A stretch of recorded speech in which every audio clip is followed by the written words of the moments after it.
Pero ya dijo Vinicio que comencemos, así que no hay de otra. Hola, ¿qué tal?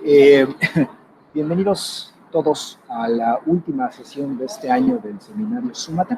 Y en esta ocasión tenemos un invitado de lujo, ¿no? Guillermo aceptó amablemente la invitación. Originalmente Guillermo la plática de Guillermo estaba planeada para el semestre pasado, pero algo sucedió que ya no nos permitió continuar con el Súmate el semestre pasado, pero afortunadamente Guillermo aceptó colaborar con nosotros este semestre y le estamos muy agradecidos por eso. Entonces, supongo que la mayoría de ustedes lo conocen, pero en vista de que Guillermo aún no es miembro de la facultad como profesor de tiempo completo o alguna cosa de este estilo, eh, le, le pedí que me diera un resumen histórico suyo. Entonces voy a leerlo. Él realizó tanto la maestría como la licenciatura en nuestra facultad y lo realizó, y ambos grados los obtuvo bajo la dirección del profesor Faustino Sánchez Garduño. También me contó que fue ayudante de 2013 a 2016, por ejemplo, de Natalia, que la veo allí muy activa, y fue profesor de asignatura de ecuaciones diferenciales, y no solo eso, sino que además ha colaborado con gente como Marco Herrera y Carolina Barriga, ¿no? En proyectos de investigación. Y no conforme con eso, coorganizó el seminario de biología teórica los años 2015 y 2016. Entonces, y bueno, y más recientemente está por hacer la defensa de su tesis doctoral, ¿no? Y ya finalizar con esa parte de su vida también. Entonces, pues es todo lo que yo tengo que decir, excepto que es una carrera sobresaliente. Entonces, creo que muchos estamos emocionados de escuchar qué novedades tiene que decirnos. Entonces, Guillermo, te cedo la palabra y nuevamente muchas gracias por haber aceptado la invitación. No, pues muchísimas gracias en realidad por, eh, por aceptarme para dar esta charla. La verdad es que estoy muy emocionado porque sería la primera vez que hablo para el público de la facultad que me formó como matemático y eso me llena de muchísima alegría. Um, y pues nuevamente gracias por aceptarme dar la charla aquí en el Sumate. Um, bueno, esencialmente de lo que quiero hablar hoy es de toda la investigación que realicé durante el doctorado. Yo me hice el doctorado en el tema en el área de sistemas dinámicos y más específicamente en el área de sistemas dinámicos aleatorios. Esta área es una subdisciplina que ha estado pues bastante activa en los últimos, diría yo, 30 años quizás. Sin embargo, está todavía muy en pañales. Y uno de los temas que a mí desde que yo estaba muy morrito y que me la vivía ahí por los jardines de la facultad, en el Prometeo y demás, uno de los temas que más me apasionaron siempre era el tema de la teoría de bifurcaciones. Entonces voy a hablarles un poquito de qué es esto de la teoría de bifurcaciones. Voy a poner ejemplitos de qué son los sistemas dinámicos aleatorios. Voy a hablar de fenómenos que ocurren en la naturaleza que se relacionan con ello. Y bueno, pues vamos a darle adelante. Bueno, mis asesores son Martin Rasmussen y Jaun Lam. Ambos son miembros del Departamento de Matemáticas del Imperial College London. Y bueno, vamos a comenzar. Primero quiero hablar de lo que son las transiciones críticas. Creo que este es un tema que muchas de las personas que tienen una formación en física conocen muy bien, pero las transiciones críticas a grosso modo son como cambios muy bruscos en un sistema, ¿no? Típicamente podríamos hablar, por ejemplo, o prototípicamente podríamos hablar de un vaso de agua que se congela, entonces tenemos una transición crítica de un estado líquido a sólido, por ejemplo. Podríamos tener las avalanchas, por ejemplo, como la que hay en esta imagen, una avalancha de glaciares, donde por, digamos, pequeños o por un constante derretimiento del hielo se van generando estas avalanchas con mayor y mayor frecuencia. Y así podríamos hablar de muchísimas transiciones críticas, tanto en fenómenos físicos, biológicos, sociales, químicos y demás, ¿no? Pero lo cierto es que desde un punto de vista que se está adoptando recientemente, las transiciones críticas tienen un elemento fundamental de lo cual voy a hablar en un momento. Entonces, como mencionaba, podríamos considerar una transición crítica muy a grandes rasgos como un cambio brusco, y pongo esta imagen también porque da una noción de inestabilidad, ¿no? Da una noción de que nada más pasa algo de una perturbación, puede ser el aire o, no sé, una mosca se para sobre esta piedra muy grande y da esta noción de que en cualquier momento se puede caer, y eso también es un cambio brusco, ¿no? Sin embargo, ahí está relativamente fijo, y creo que una pregunta que se trata de abordar mucho en el tema de las transiciones críticas es precisamente en qué momento podríamos esperar que estos cambios radicales se puedan observar. Entonces, vamos a hablar un poquito más de qué son las transiciones críticas. Como ya mencioné, son cambios abruptos o radicales. Generalmente se le asocia un concepto hasta un tanto vago, que es un punto de quiebre o de no retorno, o en inglés llamado el tipping point. Y este en realidad es un concepto que viene muchísimo o que tuvo muchísima influencia en el área de las ciencias del clima, porque se empezó a popularizar muchísimo el concepto del punto de no retorno, en el cual el clima deriva hacia un cambio irreversible, ¿no? Hablando esencialmente del cambio climático. Entonces, de ahí viene esta noción del tipping point. Es una noción vaga, no hay una definición clara de qué es un tipping point. Ni siquiera es claro si es un punto o si es un estado o una colección de estados del sistema en donde una vez que llegue uno ahí ya no hay forma de regresar al punto inicial. Pero bueno, ahí hay algo que se puede debatir y que incluso da mucho pie a una discusión matemática. Ahora, algo fundamental digamos, en la concepción moderna de una transición crítica es que siempre se da en presencia de influencias exógenas, es decir, nosotros podríamos tener la piedra que había mostrado en la diapositiva anterior, y si no hubiera alguna otra influencia del medio ambiente, esa piedra seguiría ahí por el resto de los siglos. Entonces, realmente para poder tirar la piedra o para poder producir este cambio, requeriríamos entonces de una influencia que no sea propia del sistema. ¿Okay? Estas influencias o estas fuerzas externas pueden ser de distinta naturaleza, pueden ser periódicas, por ejemplo, no sé, podrían ustedes pensar en un ecosistema que a final de cuentas se ve influenciado por el ciclo terrestre, que es un ciclo anual, podría ser influenciado por un ciclo diario, como el del día y la noche, podría ser ciclos lunares, qué sé yo, o por ejemplo, que es el cual a mí me llevó a hacer todo mi estudio de doctorado, es una influencia aleatoria, ¿no? Por supuesto, las transiciones críticas aparecen en casi cualquier disciplina. Como mencioné, pueden aparecer en sistemas físicos, en sistemas biológicos, sistemas químicos, sociales y demás. Entonces, algunas preguntas de investigación que se abordan en las transiciones críticas, que podrían abordarse desde el punto de vista matemático, es, por supuesto, como siempre, su clasificación. Para empezar, ¿qué tipo de transiciones críticas podríamos observar? Algo que a mí me parece fundamental y que es necesario abordar desde el punto de vista de los sistemas dinámicos es cuáles son los mecanismos de emergencia. Porque incluso desde los 70s, cuando se empezó a desarrollar la teoría del caos, sabemos que los sistemas caóticos casi siempre provienen de un mecanismo que los origina. Y estos pueden ser cascadas de bifurcaciones, pueden ser rutas a través de la cuasiperiodicidad, y bueno, hay un sinfín de mecanismos, ¿no?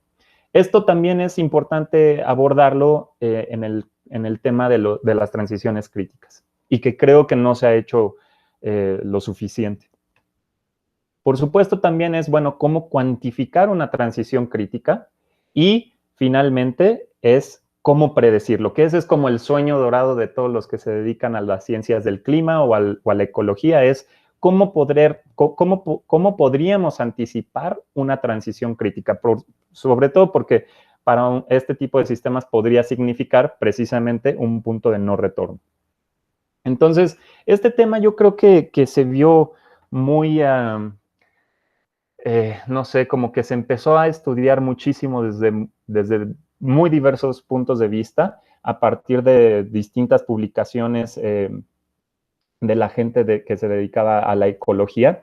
Y en particular hay este artículo cuyo autor, bueno, uno de los autores más famosos de este artículo es Martin Scheffer, disculpen si no se alcanza a ver, que proponen, digamos, una lista de cuantificadores que nos ayudan a detectar cuándo se avecina una transición crítica. Les recomiendo mucho que lo lean. Este ya es un artículo bastante, pues, relativamente viejito, pero creo que ese de artículo dio pie a muchísima discusión y discusiones científicas muy interesantes, desde qué tan útiles o no son estos cuantificadores y demás.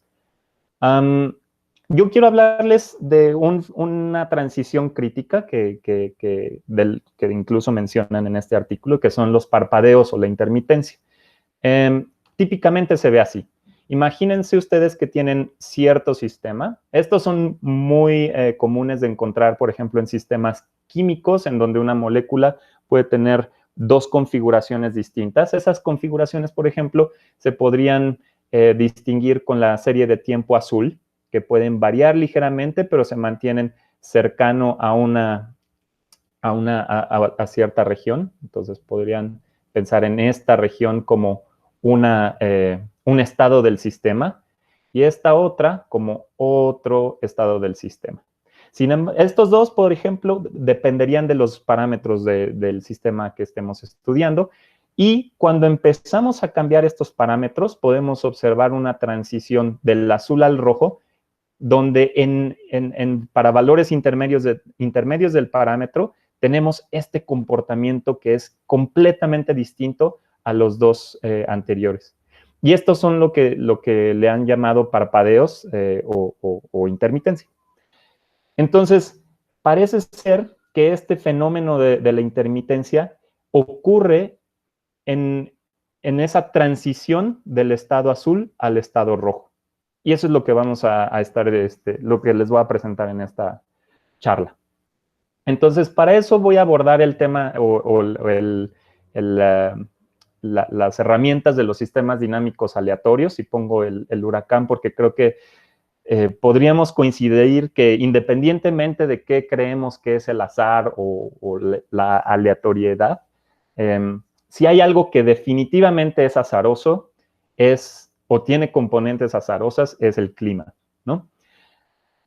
Pero me voy a ir con un ejemplo muchísimo más simple, que es el juego del caos, que incluso a muchas personas ahí en el departamento de matemáticas les gusta desde su formulación, porque es bastante interesante. El juego del caos se juega de la siguiente forma. De hecho, este fue propuesto por Barnsley ya no me acuerdo qué año, pero ahí está la referencia. Consideren ustedes 3 puntos que no sean colineales en el plano, y vamos a hacer las siguientes reglas de asociación. Tómense un punto inicial en este triángulo y luego vamos a elegir al azar, digamos con probabilidad de 1/3, alguno de los 3 vértices del triángulo, ¿no?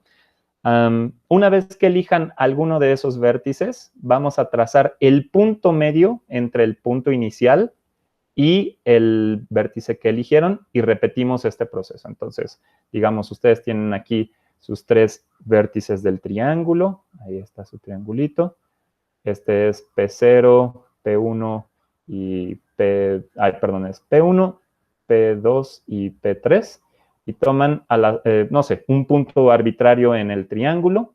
Y luego eligen al azar alguno de estos. Digamos que tiran, bueno, no sería ni un dado ni una moneda, no sé. Eligen al azar y digamos que sale este. Entonces van a trazar el punto medio entre este punto que es K0 y el que eligieron, que en este caso fue P3, y le llamamos K1.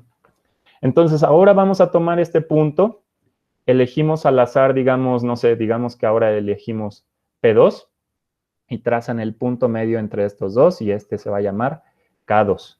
Y luego eligen otro punto al azar, digamos que vuelve a salir P3, trazan el punto medio entre estos dos y este va a ser K3. Digamos que en la siguiente iteración eligen P1 y entonces trazan el punto medio y este va a ser K4 y así sucesivamente.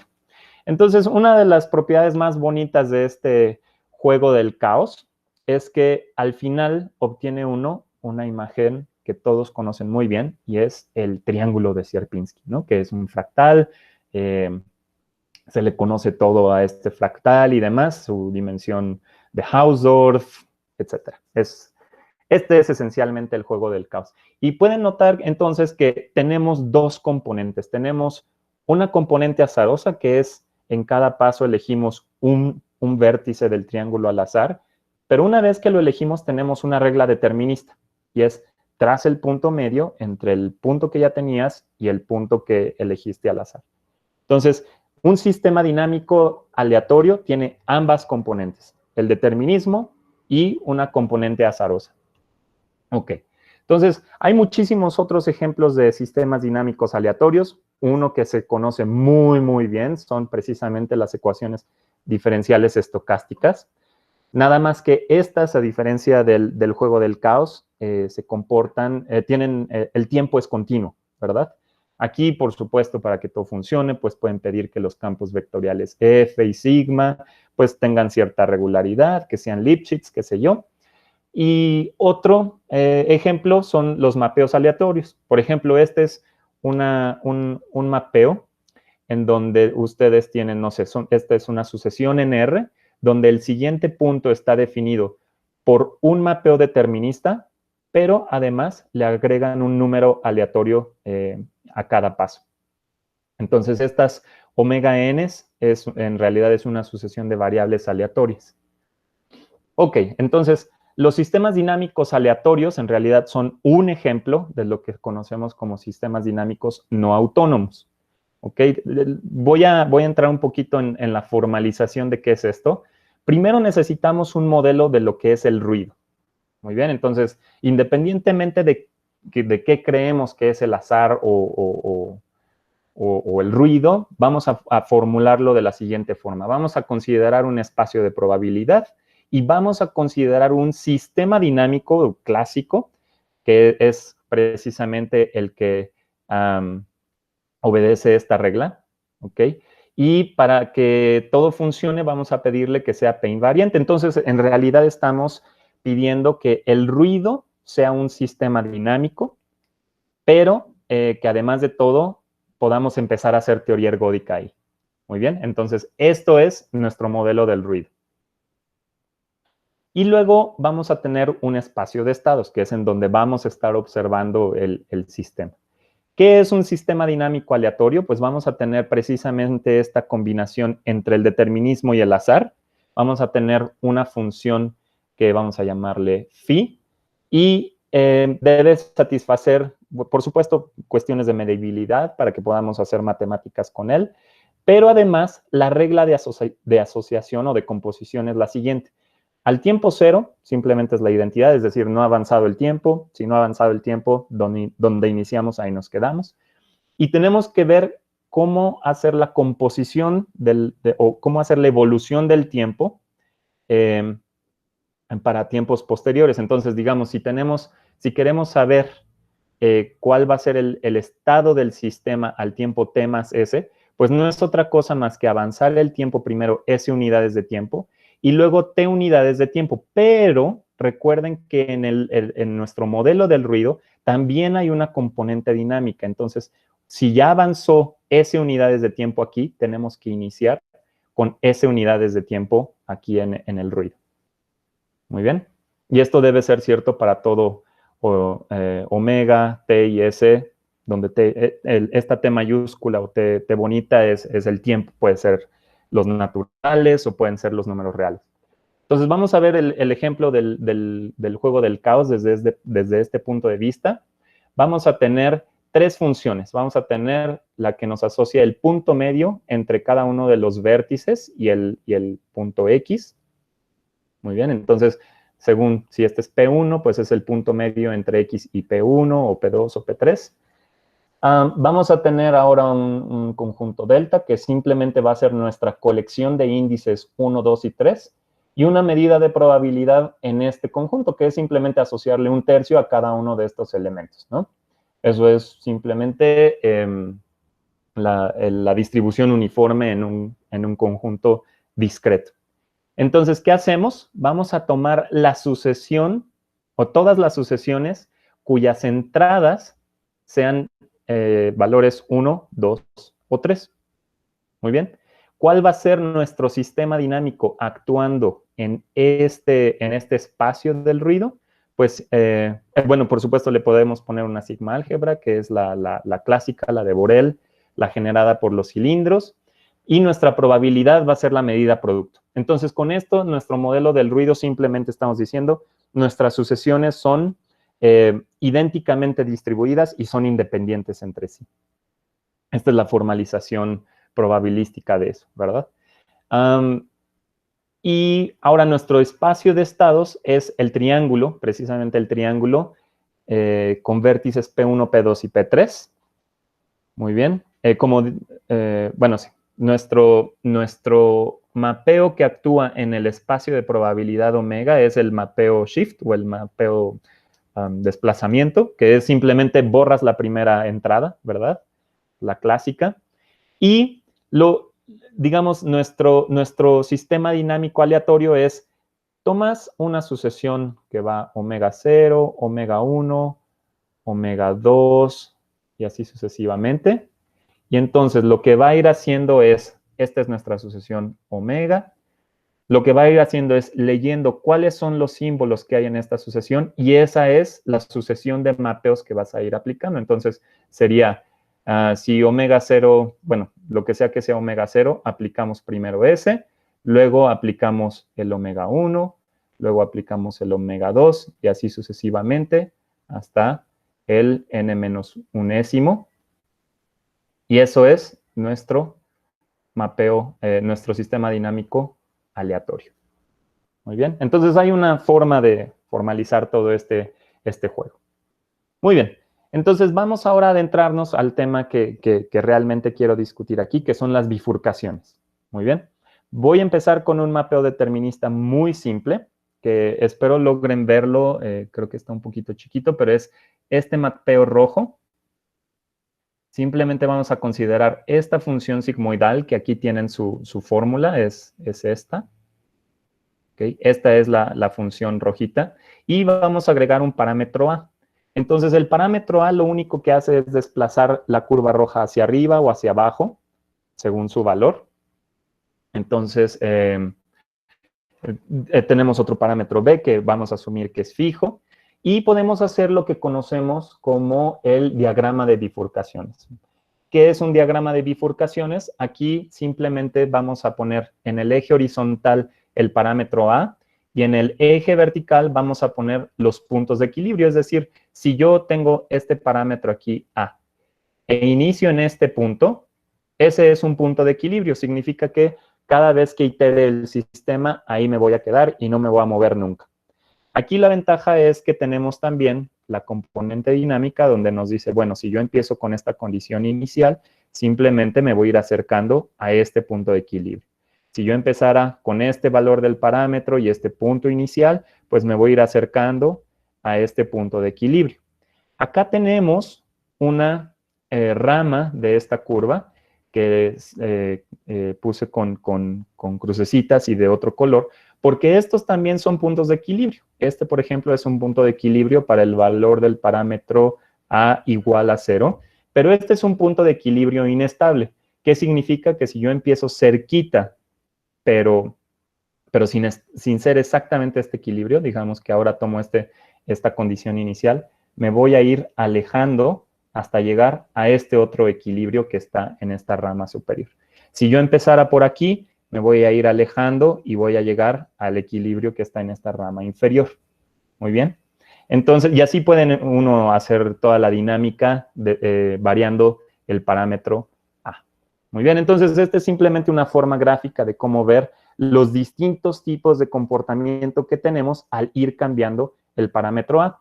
Entonces, una bifurcación en este sentido, que es el más clásico, que es el sentido determinista, es precisamente en este punto para este valor del parámetro A. Porque aquí, si se observan a la izquierda, solo hay un equilibrio, que es un atractor. A partir de este momento ahora tenemos dos equilibrios atractores, que es uno que está arriba y otro que está abajo, y en medio hay un equilibrio inestable. Y acá tenemos otra bifurcación, porque a la izquierda teníamos 3 equilibrios, pero a la derecha solo tenemos 1. Entonces, a grosso modo, una bifurcación en los sistemas dinámicos es un cambio cualitativo de comportamiento en el sistema. Ok, entonces, ¿cómo vamos a observar una bifurcación cuando tenemos ruido? Y aquí lo que, digamos, lo novedoso de la investigación que realicé durante el doctorado es que, a diferencia de, por ejemplo, las ecuaciones diferenciales estocásticas, lo que vamos a hacer ahora es agregar ruido acotado, es decir, nuestras variables Wn van a ser variables aleatorias, pero Wn, cada una de estas van a estar en el intervalo -1, 1. En realidad, quien mide la fuerza de esta perturbación aleatoria es nuestro parámetro sigma. Ok, entonces, este es nuestro mapeo aleatorio. Como dije, tiene una componente determinista y una componente ruidosa o aleatoria, ¿verdad? Y, bueno, sigma, vamos a llamarle la intensidad o la fuerza del ruido, porque es precisamente quien mide qué tan fuerte es. Como mencioné antes, la sucesión Wn es una sucesión independiente, de variables independientes e idénticamente distribuidas. Por simplicidad vamos a suponer que están uniformemente distribuidas en -1, 1. Esto es solo para ejemplificar todo esto. Y aquí lo más, digamos, la parte esencial son estos dos mapeos, el H más y el H menos, que son los mapeos extremos. Entonces, si por ejemplo ustedes tenían aquí su mapeo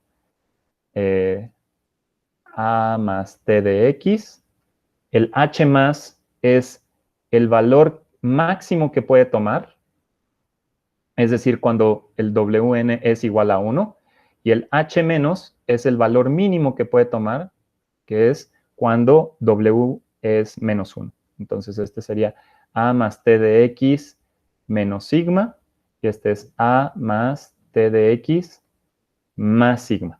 Estos mapeos son fundamentales para la clasificación de las bifurcaciones, y ahorita vamos a adentrarnos en eso.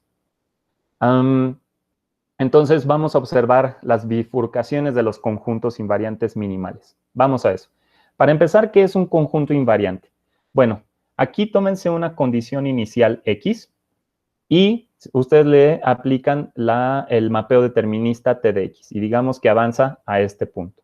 Pero tenemos todo este rango de posibilidades por la influencia del ruido. Entonces, puede variar desde aquí hasta T de X menos sigma o hasta T de X más sigma. Yo sé que anteriormente teníamos un parámetro A, simplemente digan que A es igual a 0 para fines de esta diapositiva.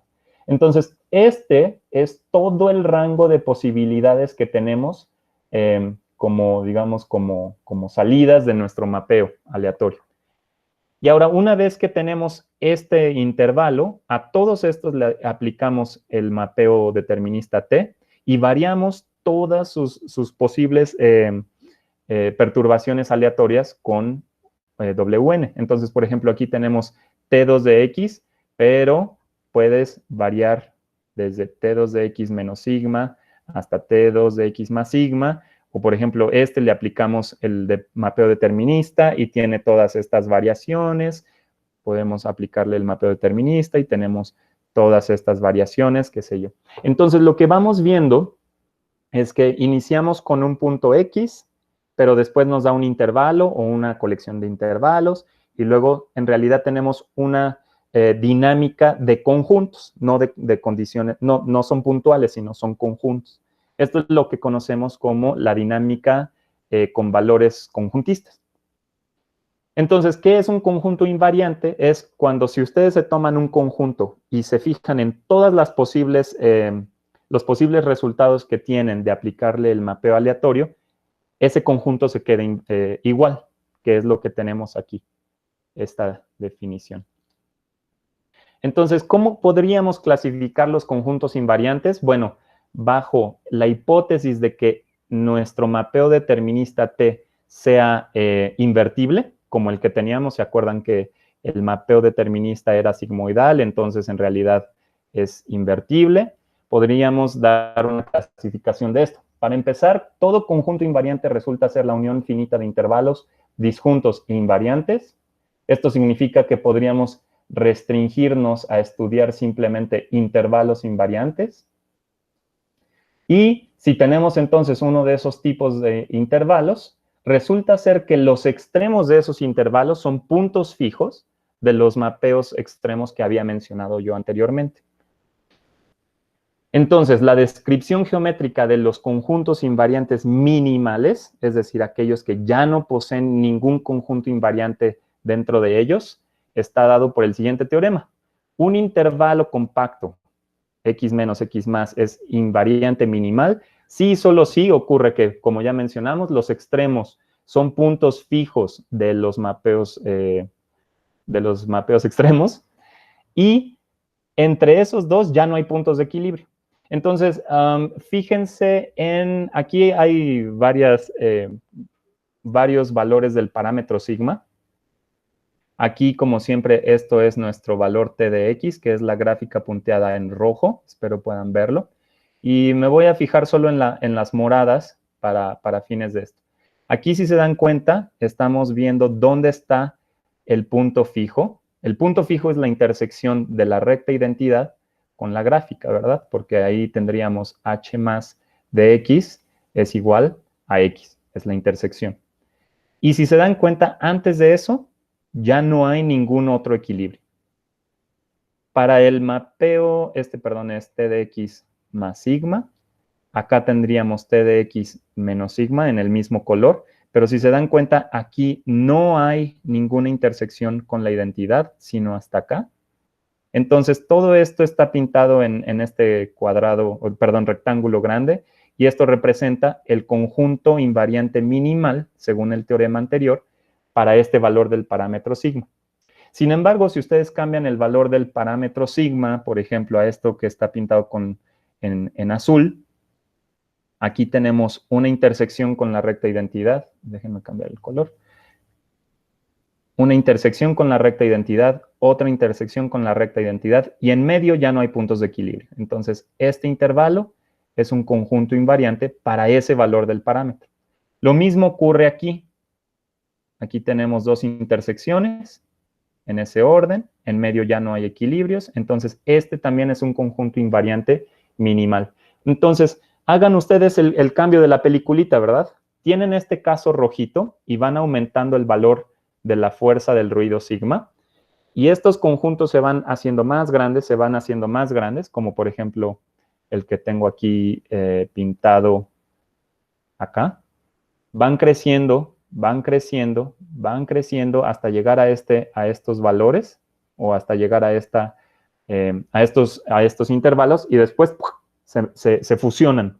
Y se fusionan de una manera discontinua, porque una vez que aumentan tantito la fuerza del ruido, estos conjuntos morados se vuelven, estos dos intervalos morados se pegan en un intervalo más grande, que es el negro.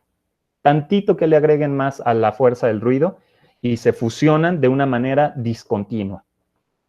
Entonces, esto es un ejemplo de una bifurcación de conjuntos invariantes minimales, que es similar a la que teníamos para los puntos de equilibrio, nada más que aquí ya no podemos hablar de un equilibrio porque estamos en un sistema aleatorio, pero podemos hablar de conjuntos invariantes, y una bifurcación entonces es cuando hay una variación discontinua de los conjuntos invariantes. Ok, entonces el teorema anterior nos permite verlo todo esto otra vez en un diagrama de bifurcaciones, ¿verdad? Aquí tienen el diagrama de bifurcaciones del mapeo determinista. Este es el diagrama de bifurcaciones para el mapeo extremo, el superior. Este es el diagrama de bifurcaciones para el mapeo extremo inferior. Y entonces dice, un conjunto invariante minimal, un intervalo invariante minimal solo está definido por los equilibrios tanto de los mapeos extremos, pero siempre y cuando no haya equilibrios entre ellos. Entonces, aquí hay un conjunto invariante para este valor del parámetro. Aquí sí ya estamos involucrando a, ¿verdad? Al parámetro A. Aquí lo podemos estar cambiando. Cambien un poquito el parámetro A. Entonces, aquí tienen un nuevo conjunto invariante. Pero este no es el único, porque acá arriba también tenemos otro conjunto invariante minimal. Y entonces, si ustedes van aumentando el parámetro A, pueden llegar al punto en donde, por ejemplo, aquí ya no hay un conjunto invariante minimal. Recuerden que debe estar definido entre un equilibrio de la rama inferior y un equilibrio de la rama superior. Ustedes dirán, ah, bueno, aquí tienes un equilibrio, pero este es de la misma rama, si se dan cuenta. Entonces, esto ya no es un conjunto invariante minimal. El único que hay es este de la rama superior. Entonces, este en realidad se parece muchísimo más al ejemplo que teníamos en el caso determinista, pero si ustedes van aumentando el valor de la fuerza del ruido, pueden tener este otro ejemplo, en donde ustedes tienen un conjunto invariante minimal aquí, llegan a este punto, que es el punto de bifurcación, y bueno, vamos a seguir la rama superior de este lado. Aquí tienen un conjunto invariante minimal, un conjunto invariante minimal, un conjunto invariante minimal, pero aquí parece ser que se fusionan ambas ramas.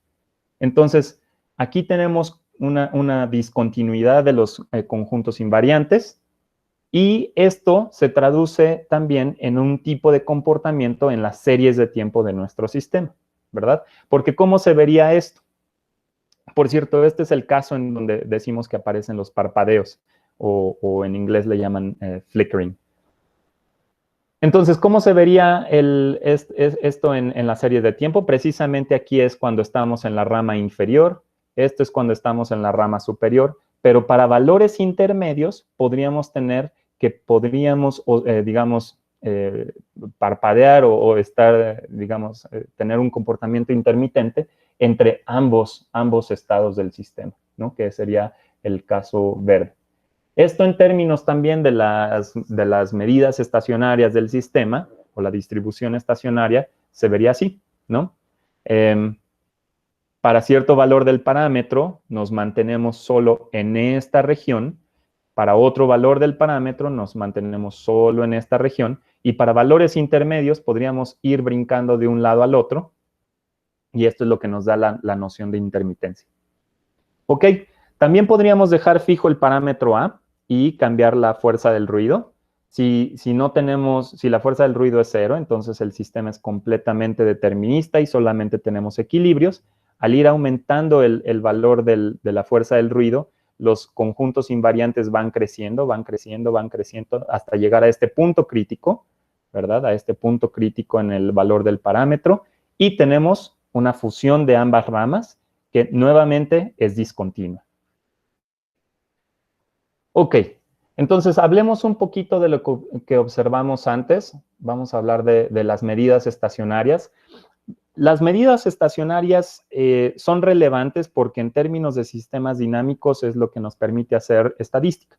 Es lo que nos dice, bueno, si tú tienes una medida estacionaria que además de todo es ergódica, pues los promedios temporales equivalen al promedio espacial, ¿no? Que es como parte de los grandes sueños de la física estadística, ¿no? El poder hacer promedios. Aquí vamos a poder hacer eso. Creo que además vale la pena mencionar que las medidas estacionarias suelen darnos una noción de equilibrio macroscópico, porque si, por ejemplo, tienen un gas o un líquido como los que están aquí en la imagen, en realidad todo lo que ocurre de manera microscópica es caótico, ¿verdad? Las partículas de este líquido están chocando entre sí o con la del solvente y demás, pero de manera macroscópica lo que vamos observando es un proceso de difusión, de tal suerte que a la larga el estado llega de manera macroscópica a un estado uniforme. Sin embargo, de manera microscópica el movimiento sigue siendo caótico, ¿verdad? Las partículas siguen chocando y demás. Entonces, en este sentido, es por eso que las medidas estacionarias son importantes de estudiar. La medida, bueno, vamos a iniciar con esto. Nosotros tenemos un teorema de existencia, unicidad y de aproximación. Imagínense que tienen esta ecuación en diferencias, que es un sistema dinámico aleatorio. Tiene su componente nuevamente determinista, tiene su componente aleatoria y digamos que admite un conjunto invariante minimal de esta forma. Entonces, en este conjunto vamos a tener una medida estacionaria que va a ser única. Por ser única va a ser ergódica, entonces podemos hacer estadística ahí. Y además, todas las probabilidades de transición, es decir, si ustedes tienen una distribución inicial de esta forma, pueden ver cómo evoluciona la distribución con el sistema dinámico. A lo mejor al siguiente paso del tiempo se ve así, a lo mejor al siguiente paso del tiempo se ve así, pero estas distribuciones a lo largo del tiempo van a converger exponencialmente rápido precisamente a nuestra distribución estacionaria. ¿Ok? Entonces eso es algo relevante en términos de aproximación incluso desde el punto de vista computacional es bastante deseable. Y esta convergencia, para los que están más relacionados con los temas de probabilidad o de teoría de la medida, es en variación total, que es una de las convergencias más fuertes que tenemos, ¿verdad? Ok, eso está bien. Tenemos una forma de medir el equilibrio macroscópico del sistema. La demostración es bastante simple. Simplemente vemos que se satisface la condición minorizante de Döblin y aquí pongo unas referencias por si quieren verlo posteriormente. Pero vamos ahora entonces a hablar de cómo se comportan las colas de estas medidas estacionarias. Las colas esencialmente es lo que está más cerca de la frontera de su soporte, ¿verdad? Que es típicamente cuando se empiezan a aplanar estas distribuciones. Entonces, a mí me gusta decir que en realidad es como tratar de estudiar qué tan probable es lo improbable, porque estas colas se acercan muchísimo al eje X, quiere decir que la probabilidad de estar cerca de la frontera es muy, muy pequeña, pero la pregunta es qué tan pequeña, ¿no? Entonces, para eso tenemos esta imagen. Aquí tenemos, de hecho, creo que voy a hacer el dibujo. Tienen ustedes aquí los ejes, aquí está la recta identidad y tienen su sistema. Aquí tienen el mapeo extremo superior y, como dijimos, debe estar definido el conjunto invariante por la intersección tanto del mapeo extremo superior como del mapeo extremo inferior. Y aquí tenemos nuestro conjunto invariante. Aquí sí vamos a empezar a jugar con sistemas dinámicos porque tenemos que este punto de equilibrio, su estabilidad va a ser relevante para la forma que tienen estas colas. Entonces, aquí pueden observar que la intersección de la gráfica de H+ con la identidad es transversal. Entonces, en este caso decimos que el equilibrio es hiperbólico. Y para los que, bueno, si se acuerdan quizás de sus clases de ecuaciones diferenciales, los equilibrios hiperbólicos son muy bonitos porque podemos hacer aproximaciones lineales, podemos saber muchísimas cosas de ellos. Sin embargo, al ir variando el parámetro, esta gráfica azul se va levantando y ahora la única intersección que tenemos es aquí, pero la intersección es tangente. En ese caso, decimos que este equilibrio es no hiperbólico. Aquí los teoremas de aproximación lineal no son válidos y más aún, en estos sistemas aleatorios podemos ver que a medida que nos vamos acercando al caso no hiperbólico, esta cola se va aplanando muchísimo más. Entonces vemos un cambio de comportamiento entre algo plano pero chiquito hacia algo plano pero muy, muy plano. Entonces la idea es medir qué tan plano es esto. Y para eso podríamos o hacemos uso de la siguiente herramienta que es el operador de transferencia. El operador de transferencia simplemente dice, tienes una densidad inicial, una función que es integrable, que integra 1, que define una probabilidad, y vamos viendo cómo avanza con el tiempo bajo la influencia del sistema dinámico aleatorio que tenemos, ¿no? Entonces, no quiero entrar mucho en los detalles de qué es esto, simplemente es un operador que a medida que lo iteramos nos va midiendo cómo cambia la densidad a lo largo del tiempo. Por el teorema que les mostré antes, sabemos que eventualmente converge, y de hecho exponencialmente rápido, a la densidad de la medida estacionaria. Y esto lo hace de manera exponencialmente rápida. Tenemos una fórmula explícita para este operador. No siempre es el caso que podemos dar una fórmula explícita para estos operadores de transferencia. Este es un operador introducido por el matemático francés David Rouelle. Él estaba estudiando temas de turbulencia y caos, pero también está relacionado con los trabajos de Perron y Frobenius. Pero bueno, aquí lo que tenemos es que entonces un punto fijo del operador de transferencia va a ser precisamente la función de densidad de la medida estacionaria. Y sabemos que la iteración de este operador eventualmente converge a esta densidad, ¿verdad? Entonces, nosotros tenemos un teorema de cómo se comportan las colas de esta densidad. Entonces, si su mapeo extremo superior, ¿se acuerdan? H+, digamos que este intersecta a la identidad de manera transversal, entonces tenemos que esta frontera X+, va a ser hiperbólico. Si es hiperbólico, simplemente hacemos un desarrollo en serie de Taylor, ¿verdad? Esta es su parte lineal más términos de orden superior. Este valor, que no es otra cosa más que la derivada de H+ en el punto de equilibrio, o que en sistemas dinámicos conocemos muy bien como los multiplicadores de Lyapunov. Si este valor está entre 0 y 1, tenemos una formulita o unos límites inferiores, unas cotas inferiores y superiores para el comportamiento de la densidad cerca de la frontera X+. Entonces, aquí pueden ver que en realidad phi de X más o menos se comporta como, pues no sé, esto es como e a la una constante por logaritmo de x menos x más al cuadrado, ¿verdad? Entonces, esa es una fórmula muy rara, pero lo que sí es cierto es que cerca de x más, esta es una función plana. ¿Cómo hacemos esto para verlo desde el punto de vista numérico? Pues simplemente hacemos cambios de escala, nos vamos a escalas logarítmicas, y noten ustedes que a medida que alfa 1 se acerca a 1, es decir, a medida que nos acercamos al caso no hiperbólico o al caso degenerado, ambas cotas inferiores y superior se van hacia menos infinito. Es decir, esta regla deja de funcionar a medida que nos acercamos al caso no hiperbólico, ¿verdad? Entonces, esta es una forma más o menos de estimar cuándo tenemos una bifurcación. Digamos, esta parte del teorema nos anticipa una bifurcación.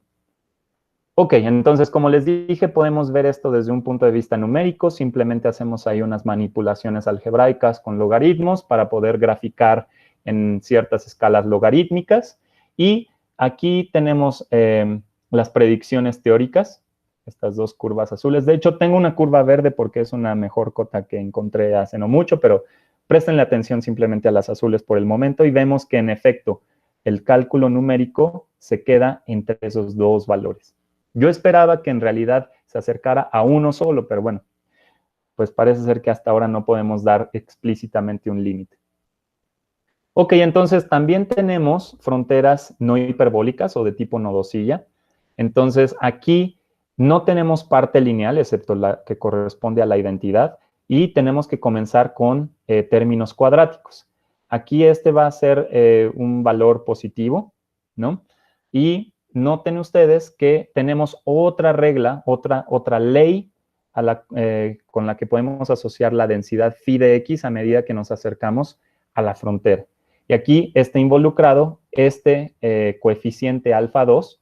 Y noten ustedes otra vez que si alfa 2 se estuviera acercando a 0, tanto este valor como este otro valor, divergen, y entonces esta regla deja de funcionar si el equilibrio X más fuera más degenerado, es decir, si su derivada, si la segunda derivada del mapeo H más fuera 0, entonces esta regla ya no funciona y tenemos que buscar una distinta, que de hecho sí tenemos, pero para fines de esta charla me voy a quedar con este ejemplo.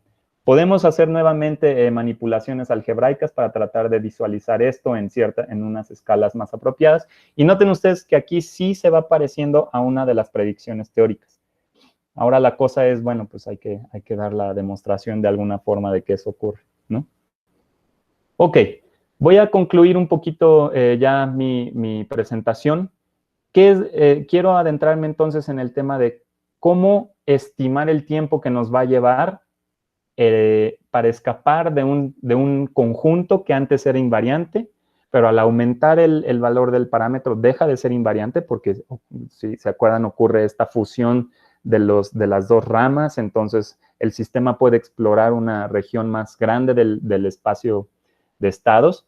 La pregunta es entonces, en promedio, ¿cuánto tiempo tendríamos que esperar para observar esta transición?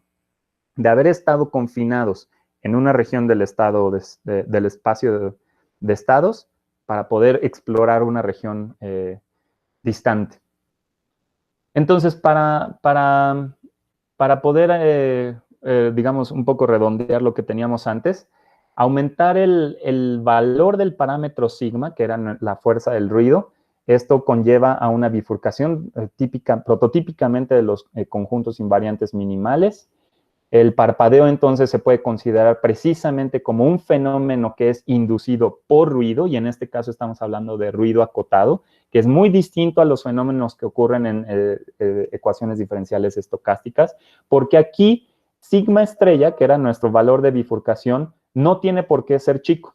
Entonces, en realidad estos parpadeos ocurren en sistemas altamente estocásticos.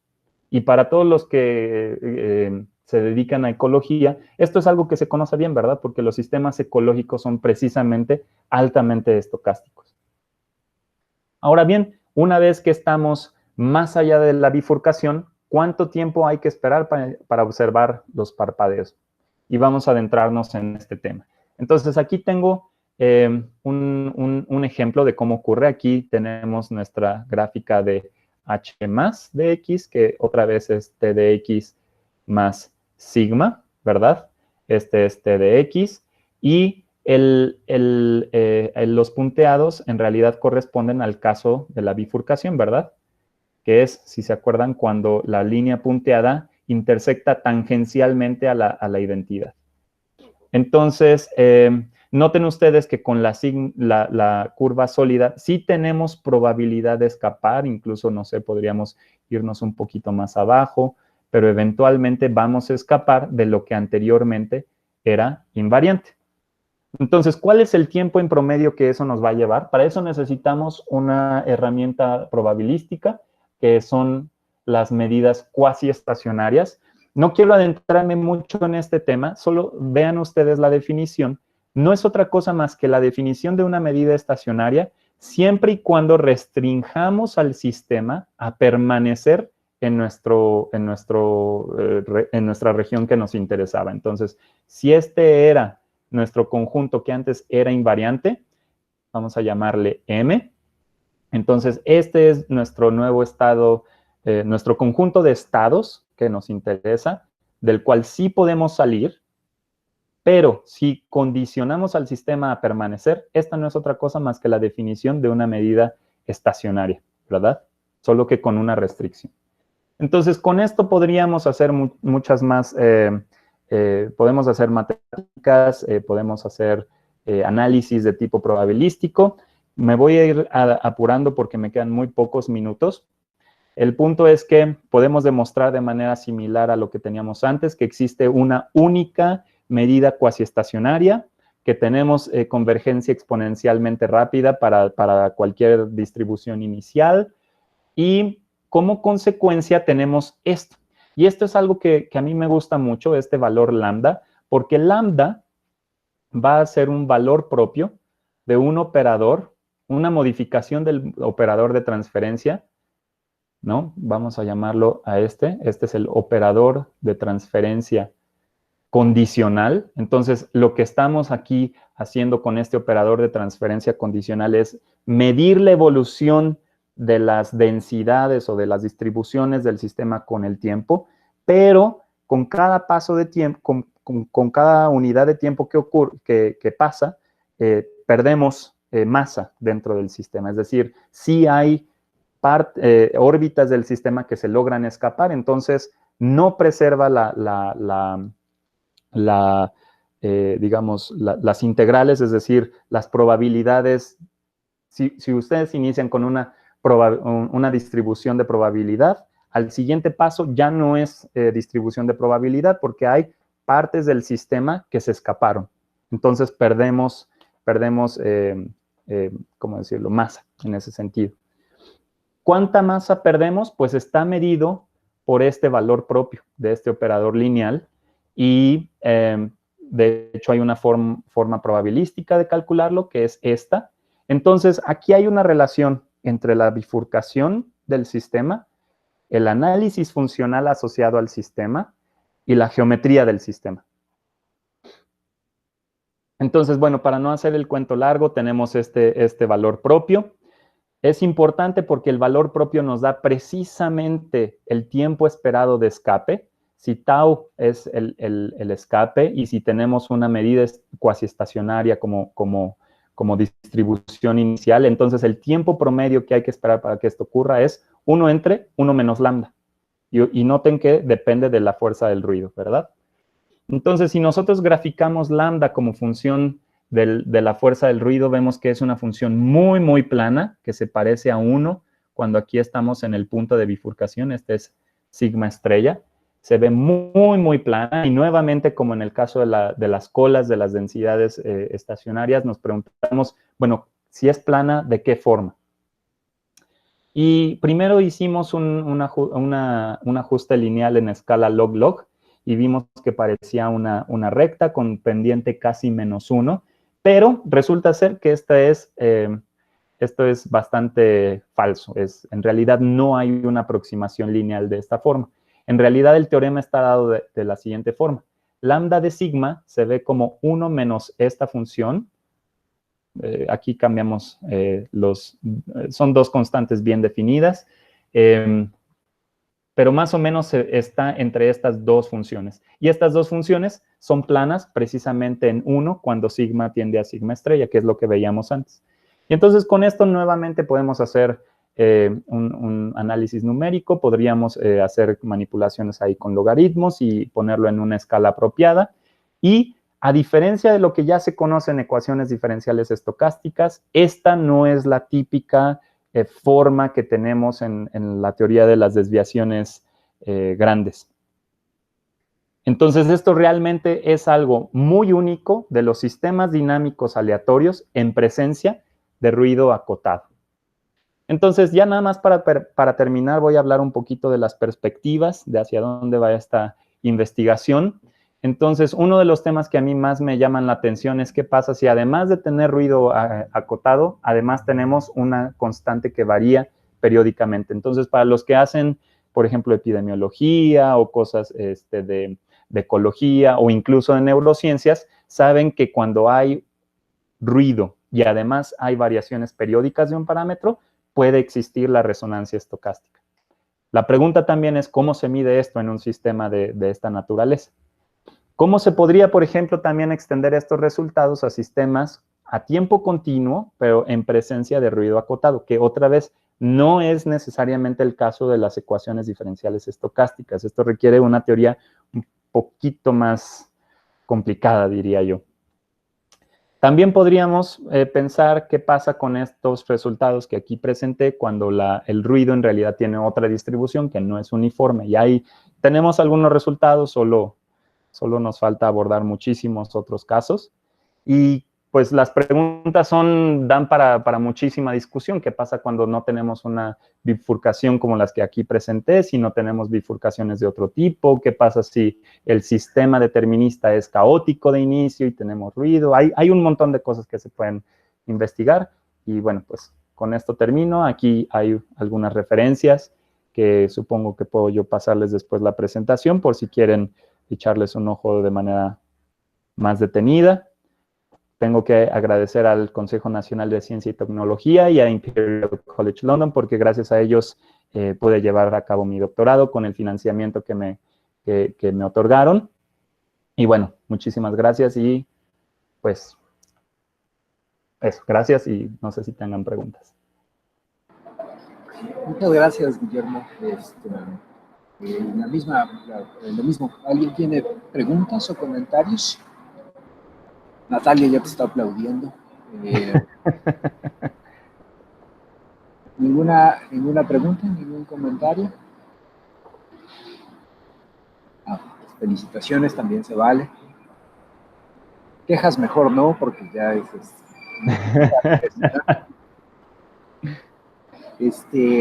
pues yo no, o sea, mi área de trabajo no es para nada esta.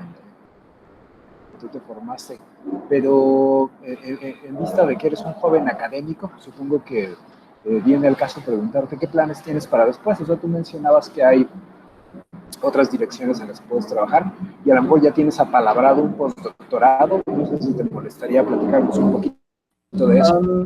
Pues realmente tengo tengo una propuesta ahí de postdoctorado que en realidad pues no es nada seguro ni mucho menos, pero en realidad este tipo de comportamientos de la intermitencia o de los parpadeos son bastante relevantes, como decía yo, en la teoría analítica o en química en particular, ¿no? Cuando tiene uno distintas configuraciones de moléculas. Y no sé si para un postdoctorado realmente, no sé si haya lana para eso, pero con colegas allá en Alemania estamos interesados en estudiar las reacciones químicas desde un punto de vista de sistemas dinámicos aleatorios y particularmente desde el punto de vista de la teoría de bifurcaciones. Entonces, bueno, pues no sé si se dé o no, pero si no, digo, claramente el mundo es chiquito ya con todas las herramientas tecnológicas con las que contamos y claramente bueno, nos ha quedado claro eso. Diana levantó la mano. ¿Quieres abrir tu micrófono para hacer tu pregunta, Diana?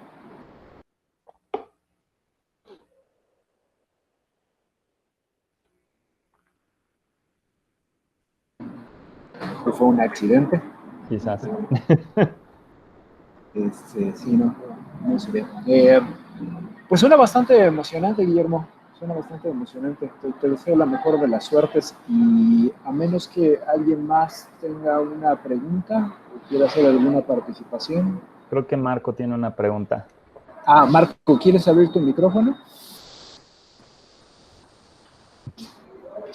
Roberto García. Bueno, Marco y luego Roberto, por favor. Vale. Hola, ¿se escucha? Se oye bien. Bueno, antes que nada, gracias, Memo. Está padrísimo tu trabajo. Es de los trabajos más modernos que he visto últimamente en seminarios de matemáticas y sobre todo aquí en México. Gracias. Por moderno, tiene una serie de riesgos que tal vez podamos discutir en privado, pero te quiero preguntar de uno de ellos, ¿no? Sí. Una cuestión que tiene que ver con definiciones en las que seguramente has trabajado con tu asesor. Sí. Cuando separas en tu planteamiento del seminario la parte del operador que define la regla de evolución del sistema y la parte aleatoria, estás dando un ejemplo de un tipo de sistema dinámico aleatorio. Así es. Pero en ese sentido es el sistema dinámico aleatorio por ejemplo, de Arnold y otras personas en el que nada más es un término independiente, ¿no? O sea, la variable de estado del sistema o el conjunto de variables de estado del sistema no están involucradas de ninguna forma intrínseca a la aleatoriedad, ¿correcto? Así es. Entonces, pregunta, ¿has estudiado estas regiones de intercambiabilidad? Es que en PROVA, como agente de procesos, estos saltos a los que te referías también se les llama regiones de intercambiabilidad, no por otras razones, intercambios procesos. ¿Has estudiado este tipo de fenómeno, pero en sistemas en los cuales la parte aleatoria, la parte que hace que el sistema no sea autónomo, sea de alguna manera, por ejemplo, un parámetro que está dentro de una función que involucra la variable del estado y no un término independiente que es como un término de forzamiento? Sí, a ver, quizás puedo compartir de nuevo la presentación, bueno, la pantalla para explicar precisamente qué es lo más general que he trabajado yo. Oh, Dios. A ver, no sé. Aquí. En realidad, uno tiene... yo lo que mencioné era un mapeo determinista, ¿no? T de X. Uy. Este es T de X. Y le agregas ruido, o como tú mencionas, es en realidad un forzamiento aditivo, ¿no? Pero toda esta teoría en realidad se puede hacer con un mapeo que dependa tanto de la variable de estado como del ruido, que cumpla ciertas condiciones. En realidad lo que necesitamos es que si dejamos fijo X o si dejamos fijo el ruido, estos sean mapeos de clase C1 y que sean crecientes. Primera condición. Creo que de hecho solo necesitamos otra condición, que si tú te tomas cualquier condición inicial y te fijas en todas las posibles salidas que tiene este mapeo aleatorio, todo esto contiene al menos una bola, un epsilon intervalo, para todo X en el espacio de estados. Entonces, aquí puede uno tener en realidad no T de X, sino, no sé, un H de X 0, pero en realidad todo esto puede ser muchísimo más alocado. En donde, pues no sé, para un valor W pueda verse así, para otro valor de W verse así, ya no es realmente necesariamente una perturbación aditiva. Pero claro, lo que sí necesitamos es que en cada X tengas al menos un intervalo de longitud epsilon, no importa qué epsilon, mientras sea positivo. Toda esta teoría funciona bien, siempre y cuando también el ruido omega n, se distribuye según una probabilidad nu, que sea absolutamente continua respecto respecto al Lebesgue, y donde P es positiva en menos 1, 1. Entonces estamos realmente diciendo que la nu y Lebesgue son equivalentes desde un punto de vista de teoría de la medida. Ahora bien, lo que tú mencionas, sí lo he visto, no, yo no lo he hecho personalmente, pero sí lo he visto en algunos artículos, en particular de un matemático de nacionalidad holandesa, que es Ale-Jan Homburg y colegas, y ellos trabajan con mapeos que se ven así.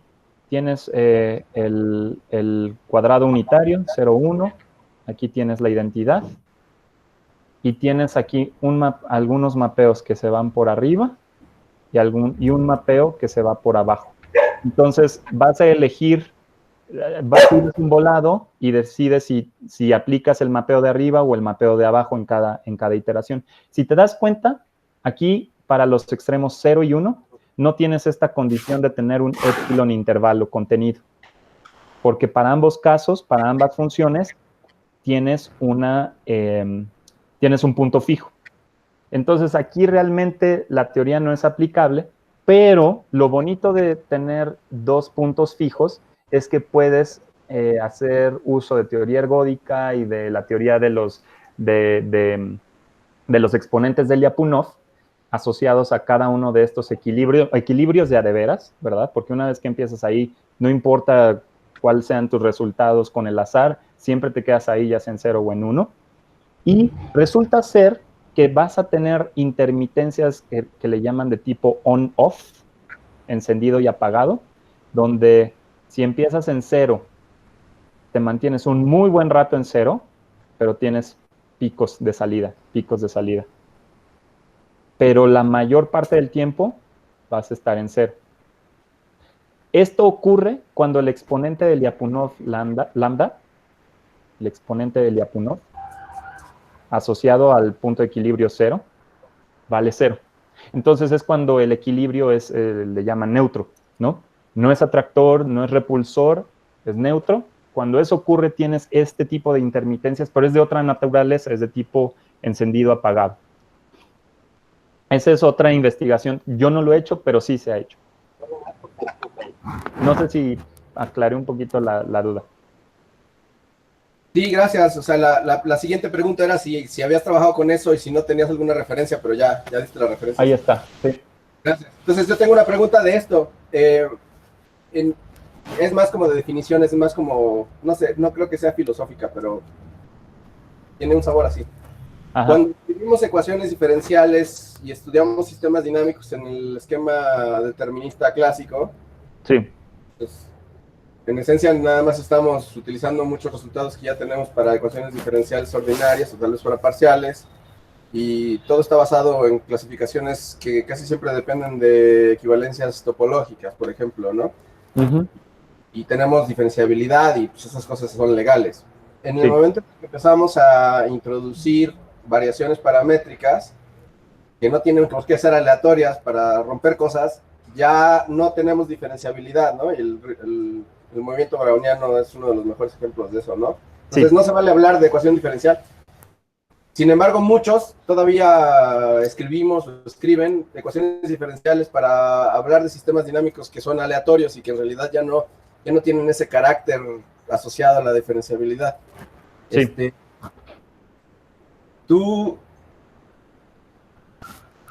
Me gustaría saber si puedes decirnos algo al respecto de cómo tú ves eso, porque sigue habiendo artículos, sigue habiendo muchas publicaciones en las que la gente ni siquiera se mete con eso, y lo que tienen es algo que ni siquiera es diferenciable, ¿no? O sea, la notación, a lo que voy es a lo que la notación y muchas cosas que decimos tendrían que cambiar un poco.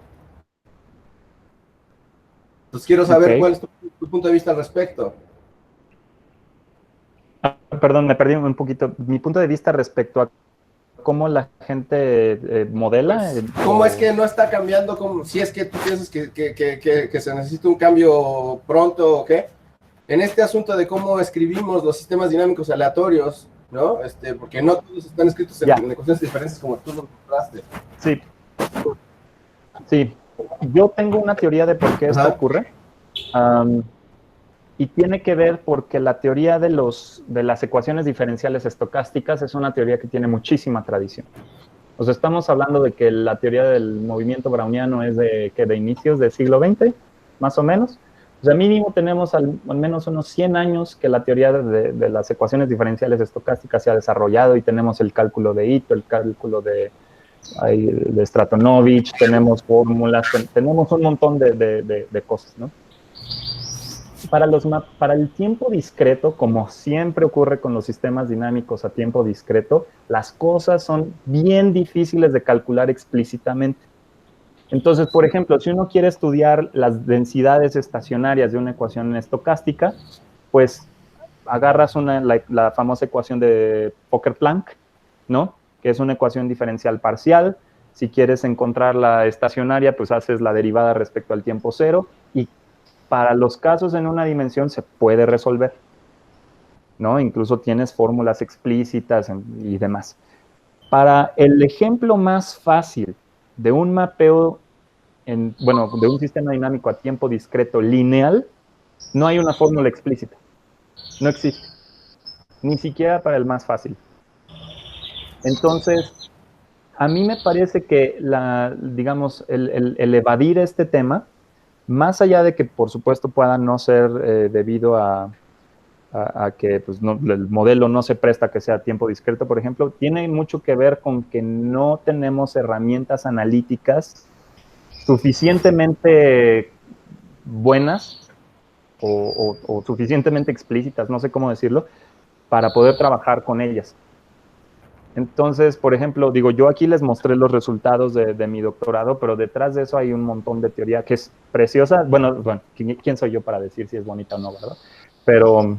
Pero para resolver estos problemas usamos teoremas de encaje de Takens, en donde pues un mapeo discreto lo metes en una ecuación diferencial y entonces en la ecuación diferencial sí puedes calcular tiempos de escape y entonces lo traduces al tiempo discreto, que desde mi punto de vista fue muy bonito. Pero si te das cuenta, le dimos toda una vuelta bien larga para poder llegar a un resultado medianamente bueno. Creo que no se va, en ecuaciones diferenciales estocásticas ya hay mucha tradición, ya hay muchísimas fórmulas, ya hay muchísimo hecho, entonces creo que también eso motiva a la gente a modelar desde ese punto de vista, ¿no? Gracias.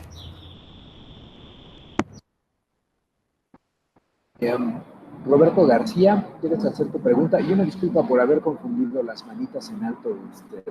Roberto, por favor, abre tu micrófono. Hola Memo, saludos. ¿Qué onda, Roberto? Mi duda también es un poco conceptual o sobre definiciones.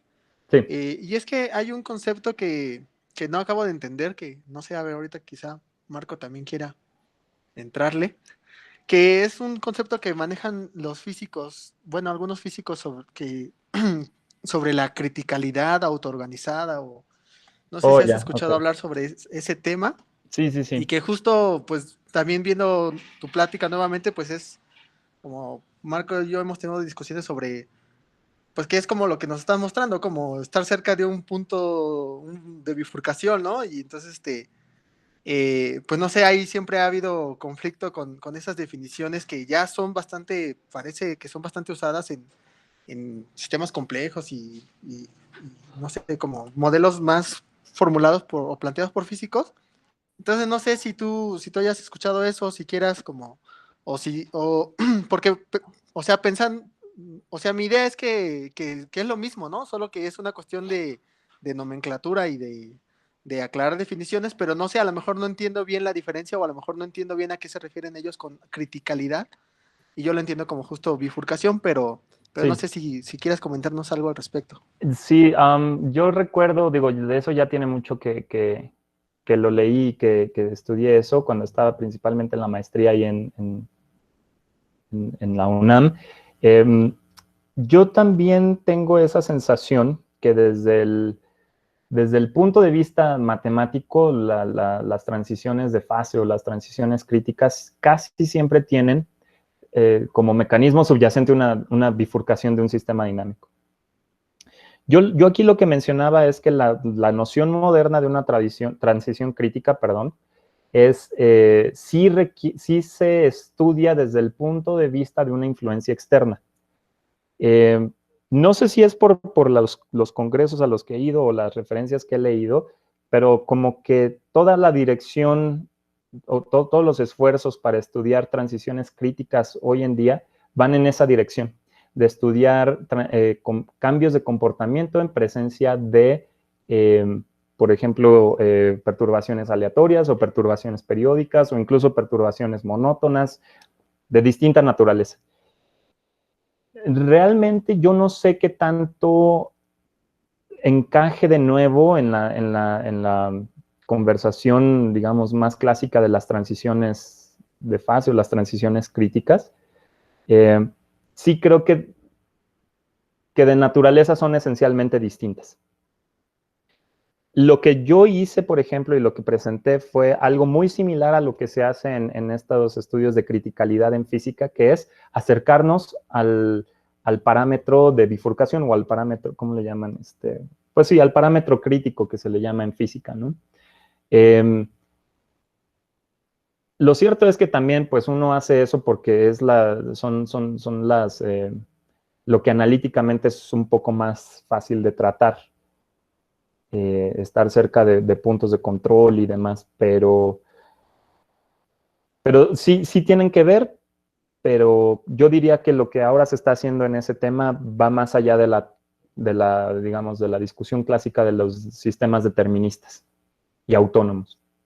Ahora, el tema de la criticalidad autoorganizada a mí realmente nunca me ha quedado claro cuál es la justificación de por qué los sistemas tienden a estos, o parece ser que tienden a estos puntos pues, que incluso desde el punto de vista son como los menos probables, ¿no? Según yo recuerdo, los se sugiere que ciertos sistemas tienden a estar o tienden a ajustar sus parámetros muy cerca de donde está precisamente la bifurcación. Y desde un punto de vista muy, pues no sé, quizás muy, no sé, muy ignorante de mi parte, es como de, bueno, sí, pero ese punto es como la probabilidad de estar ahí es muy baja. Entonces, nuevamente, yo pensaría que habría que estudiar cuál es el mecanismo para que esos sistemas adapten sus parámetros a ese punto y no a otro. Hay varias justificaciones que alguna vez investigadores en el Instituto de Física me dieron, como por ejemplo que hay muchísima exploración precisamente del espacio de fases, entonces hay muchísima creatividad en ese sentido, y eso es bastante bueno para los sistemas, por ejemplo, biológicos, pero son más del tipo ya fenomenológicos que matemáticos en sí mismos, ¿no? Espero haber respondido la pregunta. Sí, sí, gracias, Memo. Muy bien, pues a menos que haya otra pregunta o comentario, ya daríamos por concluida la charla. Bueno, pues no me queda más que agradecerle enormemente a Guillermo que nos haya dado esta plática y desearle la mejor de las suertes en lo que viene. Y a todos ustedes, muchas gracias por haber asistido. El seminario, el Súmate, se reinicia en marzo. Esta fue la última sesión del año. La siguiente temporada va a ser en marzo, e igual les estaremos avisando por los medios habituales. Entonces, no me queda más que decirles que felices fiestas, síganse cuidando y que disfruten mucho la compañía de la gente a la que quieren y estiman. Hasta pronto. Gracias a todos, hasta luego.